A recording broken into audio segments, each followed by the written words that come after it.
ಜೈ ಶ್ರೀರಾಮ್. ರಾಮರಕ್ಷಾ ಸ್ತೋತ್ರದ 8ನೇ ದಿನದ ತರಗತಿಗೆ ಸುಸ್ವಾಗತ. ಅದಕ್ಕೂ ಮೊದಲು ಹಿಂದಿನ ತರಗತಿಯಲ್ಲಿ ನೋಡಿದಂತಹ 5ನೇ ಶ್ಲೋಕ ಒಂದ್ಸಾರಿ ಕೇಳೋಣ.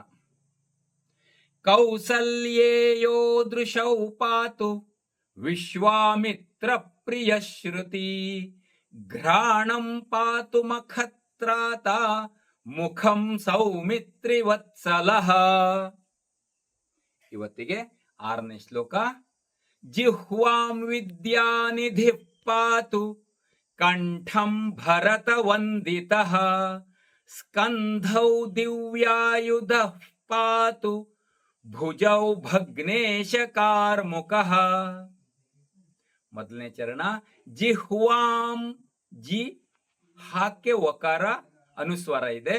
ಜಿಹ್ವಾಂ ವಿದ್ಯಾ, ವಿದ್ಯಾ ನಿಧಿಫ್, ನಿಧಿಹಿ ಅಲ್ಲಿಯ ವಿಸರ್ಗ ಅರ್ಧ ಫ. ನಿಧಿಫ್ ಪಾತು ಧಿ ಮಹಾಪ್ರಾಣದ್ದು. ಕಂಠಂ ಕ, ಕ ಮುಂದಿನ ಅನುಸ್ವಾರ ಅರ್ಧ ಣ. ಅದೇ ತರನಾಗಿ ಠ ಮಹಾಪ್ರಾಣದ್ದು. ಠ ಮುಂದಿನ ಅನುಸ್ವಾರ ಅರ್ಧ ಮ. ಕಂಠಂ ಭರತ, ಭ ಮಹಾಪ್ರಾಣದ್ದು. ರತ ರಸ್ವಪದ. ಭರತ ವಂದಿತಃ, ವ ಮುಂದಿನ ಅನುಸ್ವಾರ ಅರ್ಧ ನ. ವಂದಿತಃ ಕಂಠಂ ಭರತ ವಂದಿತಃ.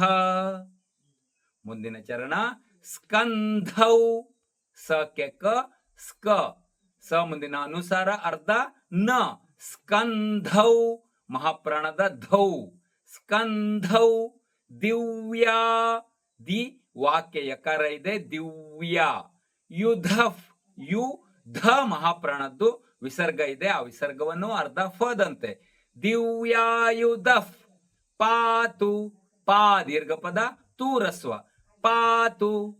ಆಮೇಲೆ ಭುಜೌ, ಭೂ ಮಹಾಪ್ರಾಣದ್ದು. ಭುಜೌ ಅಲ್ಲ, ಭುಜೌ ಭಗ್ನೇಶ, ಭ ಮಹಾಪ್ರಾಣದ್ದು.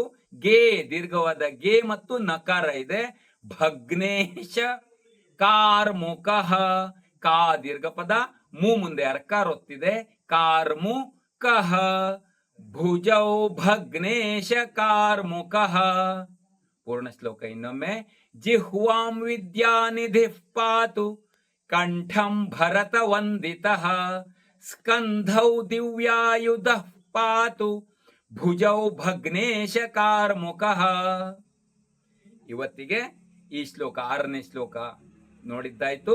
ಇನ್ನು ನಾಳೆ ಮುಂದಿನ ಶ್ಲೋಕ ಅಂದ್ರೆ 7ನೇ ಶ್ಲೋಕ ನೋಡೋಣ. ಅಲ್ಲಿವರೆಗೂ ಜೈ ಶ್ರೀರಾಮ್.